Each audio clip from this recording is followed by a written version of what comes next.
Tonight, police are looking for a white Ford Explorer SUV in connection with the shooting.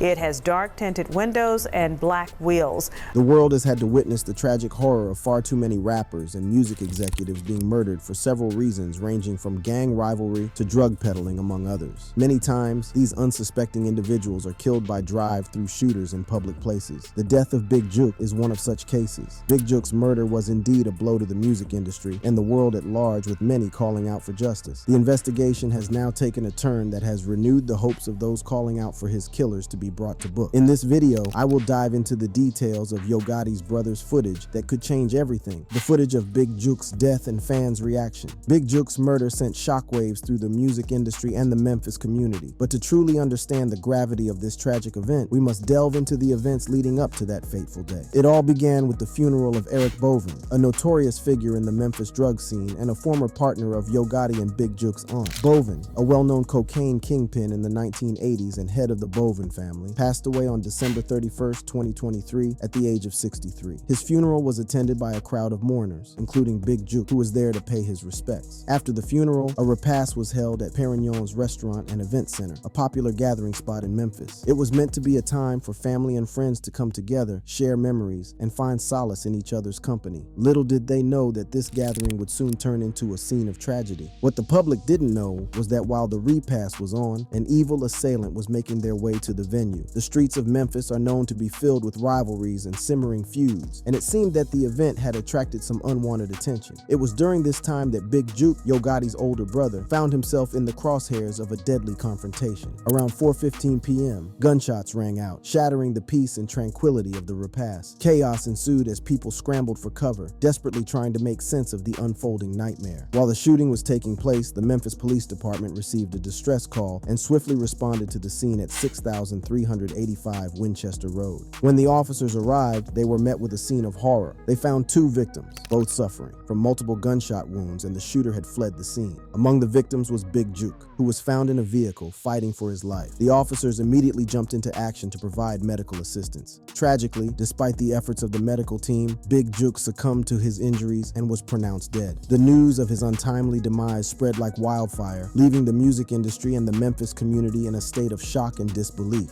As the investigation into the shooting unfolded, Deputy Chief Paul Wright addressed the media in a press conference. He revealed that the police were analyzing video footage from the scene, but had not yet identified a clear suspect. The motive behind the shooting remained unclear, and it was uncertain whether there were multiple shooters involved. The shooting had been so meticulously planned that the culprit left no evidence that the police could use in seeking them out. However, a ray of hope came a few days after the shooting. The police received crucial information from a witness at the scene. The witness reported seeing suspects fleeing the area in a white SUV. The vehicle was described as a white Ford Explorer with black wheels and dark tinted windows. To corroborate the witness's statement, the surveillance footage from the area captured images of the vehicle, providing a potential lead for the investigators. The shocking nature of Big Juke's murder sent ripples of fear and anger throughout the community. It was a stark reminder of the dangers that lurk in the shadows, even during what should have been a time of mourning and remembrance. The loss of Big Juke, a beloved figure in the music industry, left a void that would never be filled. As one would expect, Big Juke's death left Yo Gotti and his fans reeling from the devastating loss. As news of the tragedy spread, the world waited for a response from the grieving rapper. Yo Gotti, born Mario Mims, had a close working relationship with his older brother. Big Juke was not only a family member, but also a trusted collaborator and a constant presence in Yo Gotti's music videos. Their bond was evident, and their shared passion for music brought them even closer. In the wake of Big Juke's murder, Yo Gotti found himself grappling with a profound sense of loss. The pain of losing a sibling, a confidant, and a creative partner was unimaginable. The rapper has retreated from the public eye, probably finding solace in the memories they had shared and the music they had created together. As the investigation into Big Juke's murder continued, the Memphis Police Department worked tirelessly to identify the perpetrators and bring them to justice. Deputy Chief Paul Wright, leading the investigation, remained determined to find answers for the grieving family and the community. Unfortunately, the case seemed to have hit a roadblock, leaving many frustrated and desperate for closure. In an attempt to aid their investigation, the police has made surveillance footage of the getaway car available to the public, news stations, and other media platforms, urging the general populace to help the investigation. The authorities are asking anyone who has information on the car to immediately contact the police. The impact of Big Juke's murder reverberated throughout the music industry. Artists and fans alike mourned the loss of a talented individual whose life was cut short by senseless violence. Big Juke's presence had been felt not only through his collaborations with Yo Gotti, but also through his own unique style and contributions to the rap scene. The tragedy served as a stark reminder of the dangers that artists and all those associated with the industry face, even within their own communities. It shed light on the harsh realities of street violence and the toll it takes on those left behind.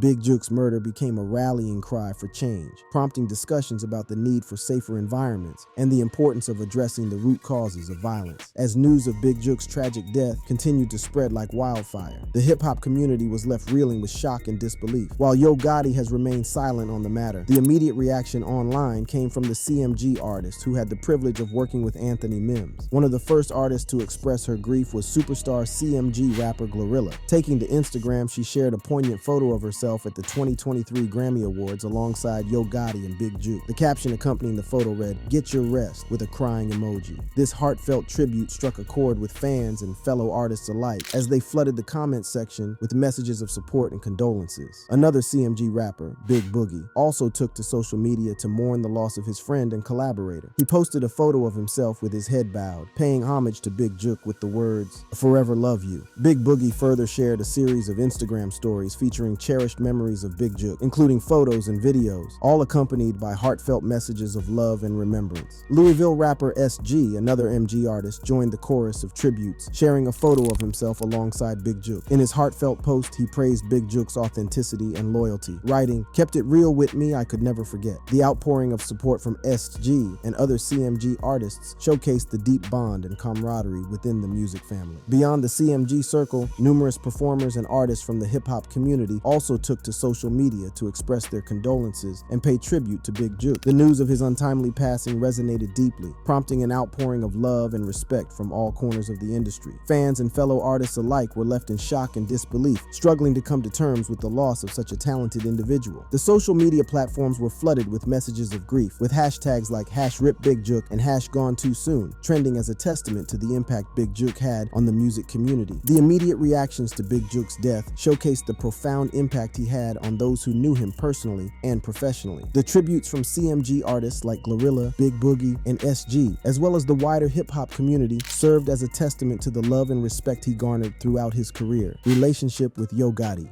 Before Big Juke became a prominent figure in the music industry, his early life and upbringing played a crucial role in shaping the man he would become. Although there is some confusion concerning Big Juke's age, some sources report that he was on January 26, 1979, in Memphis, Tennessee. Big Juke, whose real name is Anthony Mims, grew up in a middle-class family with deep roots in African heritage. His father, originally from Zimbabwe, worked as a gym instructor, instilling discipline and a strong work ethic in his sons. Their mother, with her South African roots, brought cultural diversity into their family life. Growing up in this environment, Big Juke and his younger brother Yo Gotti developed a close bond that would prove to be instrumental in their future endeavors. While specific details about their parents remain undisclosed, the narrative primarily revolves around the significance of their brotherly connection and the values instilled in them by their African heritage. As they navigated their way through their formative years, Big Juke and Yo Gotti faced the challenges and struggles that come with growing up in a middle-class neighborhood. However, their shared passion for music and their unwavering determination propelled them forward, fueling their dreams of making it big in the music industry. As Big Juke and his brother Yo Gotti continued their musical journey, their dedication and Gotti's talent caught the attention of industry insiders. It wasn't long before Big Juke found himself playing a pivotal role in the music industry, particularly within Yo Gotti's record label, the Collective Music Group, CMG. While his official title within the label remains unknown, industry sources indicate that Big Juke was actively involved in scouting talent, managing projects,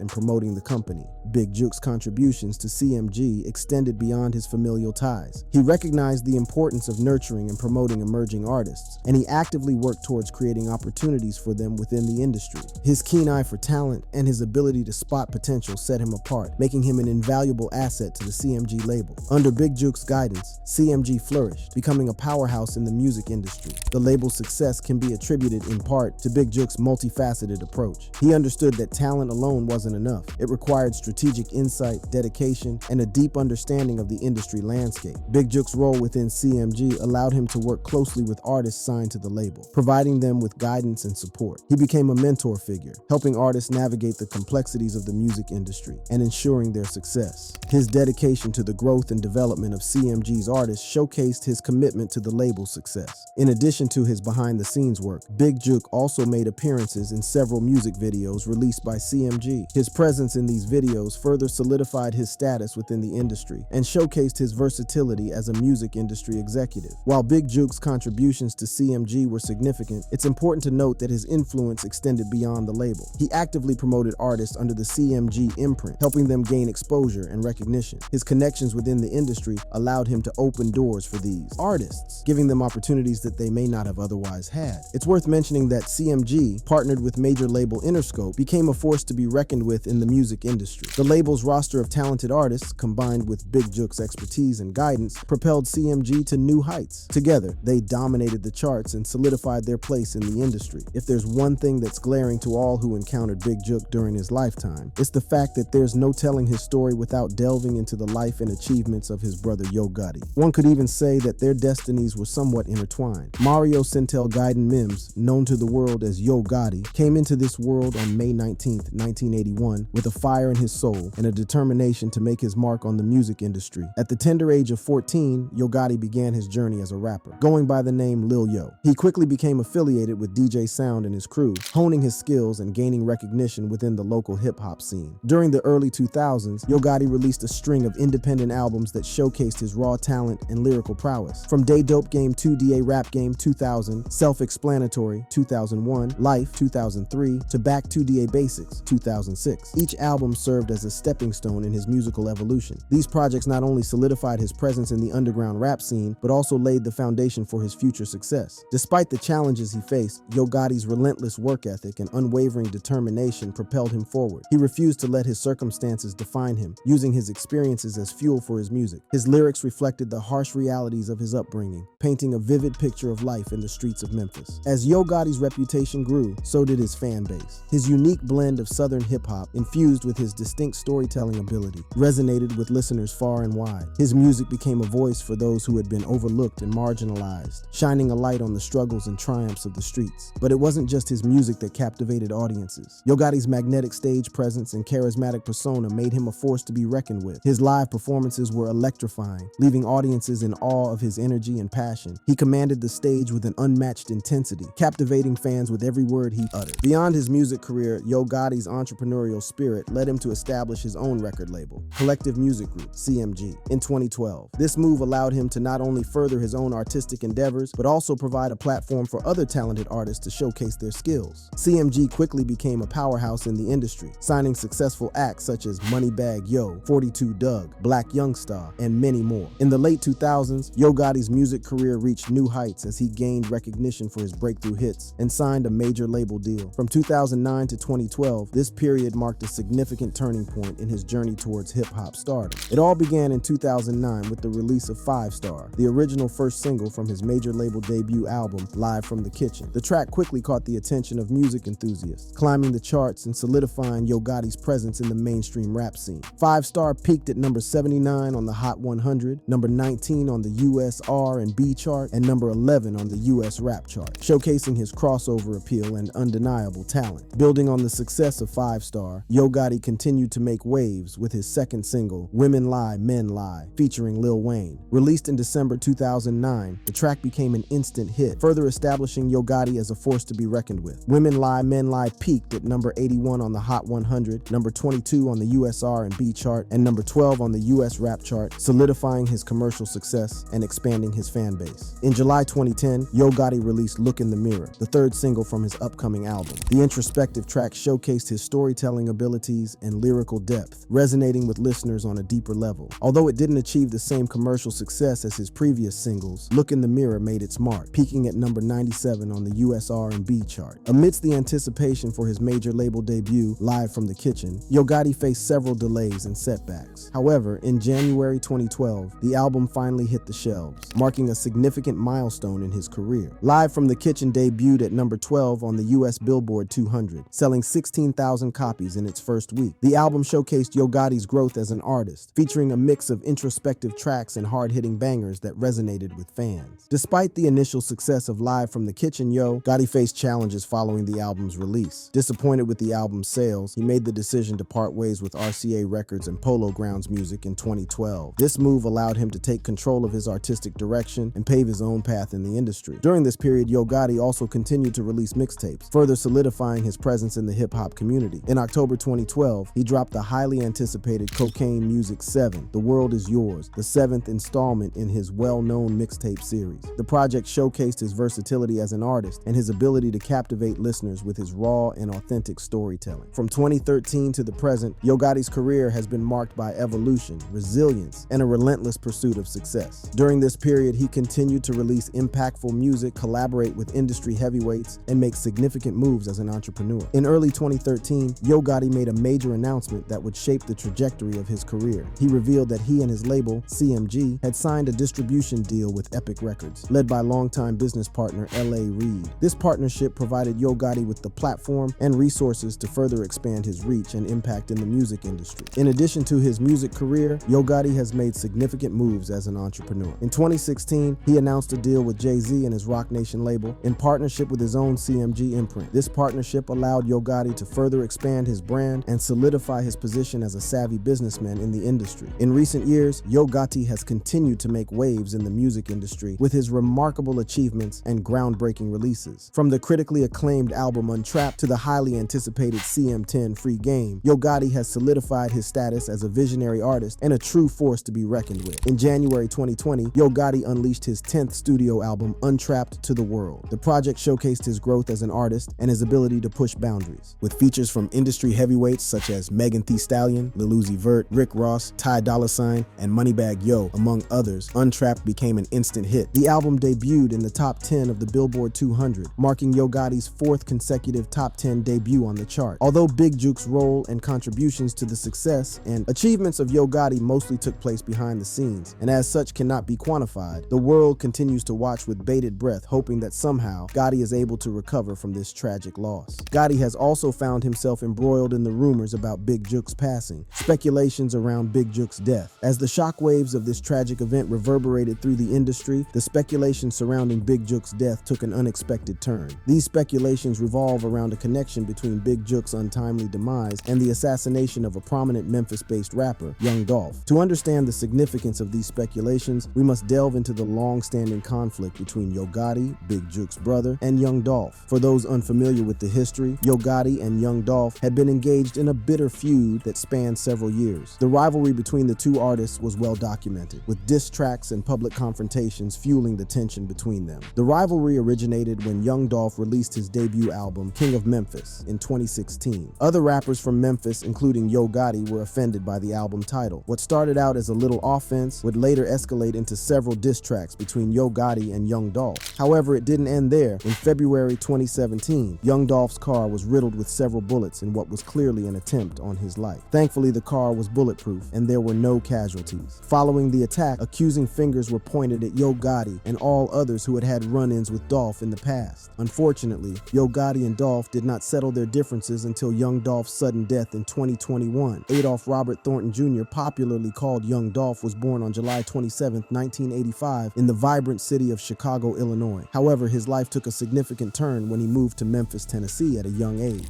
Raised by his grandmother, Young Dolph faced numerous challenges due to his parents' struggles with addiction. Growing up in a neighborhood plagued by crime and poverty, he quickly learned to navigate the streets and make his own way. As a teenager, Young Dolph attended Hamilton High School, where he discovered his passion for music. Inspired by the sounds of his city and the artists who came before him, he began to write his own lyrics and develop his unique style. Little did he know that these early experiences would lay the foundation for his future success. In 2008, Young Dolph took a leap of faith and released his first mixtape, Paper Route Campaign. This project showcased his raw talent and caught the attention of the local music scene. With his distinctive rap flow and captivating storytelling, Young Dolph started to make a name for himself in Memphis and beyond. Building on the momentum of his mixtape, Young Dolph established his own independent label, Paper Route Empire, in 2010. This move allowed him to maintain creative control over his music and pave his own path in the industry. With a relentless work ethic and a burning desire to succeed, Young Dolph began to make waves in the rap game. Young Dolph's breakthrough moment came in 2016 with the release of his debut debut studio album, King of Memphis. This highly anticipated project showcased his growth as an artist and solidified his status as a rising star. The album's title track became an anthem for the city, with its infectious beats and Young Dolph's confident delivery. As Young Dolph's star continued to rise, he found himself embroiled in a public feud with fellow Memphis rapper Yo Gotti. The tension between the two artists escalated, leading to a shooting incident in 2017. Miraculously, Young Dolph survived the attack, further cementing his reputation as a resilient and determined artist. Undeterred by the challenges he faced, Young Dolph continued to release successful albums, including Role Model in 2018 and Rich Slave in 2020. His music resonated with audiences worldwide as he fearlessly shared his experiences growing up in Memphis and his journey to success. Young Dolph's unique rap style, characterized by his deep voice and powerful lyrics, set him apart from his peers and solidified his place in the industry. Beyond his music career, Young Dolph was known for his philanthropy and dedication to his community. He generously donated to his alma mater, Hamilton High School, and provided motivational speeches to inspire the next generation. Young Dolph was a proud father to his 2 children and often collaborated with his cousin, Key Glock, to uplift their city through their music. Tragically, on November 17, 2021, Young Dolph's life was cut short when he was fatally shot outside Makeda's Homemade Butter Cookies, a bakery he frequented whenever he was back home. 2 gunmen in a white 2-door Mercedes-Benz were behind the attack. Without warning, they opened fire, raining a hail of bullets upon the unsuspecting rapper. The sound of gunshots shattered the tranquility of the neighborhood, leaving witnesses in a state of shock and disbelief. An autopsy later revealed the horrifying extent of the attack. Young Dolph had suffered a staggering 22 gunshot wounds, with bullets entering and exiting his body. Some of the wounds were inflicted on his forehead and back, a chilling testament to the brutality of the attack. The shocking incident sent shockwaves through the music industry and left fans devastated. The news of Young Dolph's death sparked an outpouring of grief and support from his fans and the Memphis community. Crowds of hundreds of people swarmed the scene of his death, mourning the loss of a talented artist who had touched their lives. Tennessee House Representative London Lamar and Memphis Councilman J.B. Smiley called for a curfew in Memphis to prevent civil unrest and violence. Young Dolph was laid to rest on Tuesday, November 30th, 2021, in a solemn ceremony held at First Baptist Church, Broad Street. The procession, consisting of black SUVs, was escorted by security and the Memphis police to the cemetery across from Hamilton High School, his alma mater. In honor of his contributions to the city, the street where he grew up was renamed Adolph Young Dolph Thornton Jr. Avenue. As the world continued to mourn Dolph's passing, rumors quickly began to circulate, suggesting that the conflict between Yo Gotti and Young Dolph was somehow to blame for Young Dolph's death. Fast forward to the present, with the publicizing of Big Jukes' assassination, a section of the hip-hop community has once again brought up the 2021 incident. Social media platforms have been flooded with posts bearing the hashtags #RipDolph and Dolphin emojis, drawing a connection between the 2 tragic events. The speculations gained further momentum when clips of Yo Gotti and his brother attending a funeral before the shooting went viral. Fans flooded the comments section with messages of condolences, expressing their sympathy for the family and friends of the deceased. While the majority of the reactions have been filled with genuine grief and support, some individuals have taken it a step further, insinuating that Yo Gotti himself may have been a potential target. These unfounded claims have added fuel to the already sensationalized narrative surrounding Big Jukes' death. Law enforcement officials have been questioned about any potential connection between Big Jukes' assassination and Young Dolph's death, given Yo Gotti's former rivalry with Dolph. In response, they have stated that the investigation is still in its preliminary stages, and no concrete connection has been established at this time. However, they do acknowledge that the individual who was shot may have been targeted by the suspect. The chief of police has confirmed the presence of at least 1 shooter, but the possibility of multiple shooters cannot be ruled out, as several videos and photos taken at the scene continue to circulate online. Adding to the speculation, online users have alleged that Big Juke was associated with Hernandez Govan, the man accused of being the mastermind behind Young Dolph's assassination and organizing the escape plan for the shooter. These claims, while lacking substantial evidence, have further fueled the sensationalism surrounding the tragic events. As the investigation into Big Juke's death unfolds, it is crucial to separate fact from fiction and await official updates from law enforcement. While the speculations connecting Big Juke's passing to Young Dolph's assassination may capture the attention of the public, it is important to remember that these claims are currently unfounded and remain within the realm of speculation. The impact of social media on the narrative surrounding Big Juke's death cannot be underestimated. It has provided a platform for fans, artists, and the wider hip-hop community to come together, mourn, and share their thoughts. However, it is essential to approach the information shared on social media with a critical eye, considering the potential for misinformation and the sensationalism that can arise in such situations. As the investigations into the case continue, fans of Big Juke hope that his killer is brought to justice. Check out this next video to learn more about the dark side of the industry.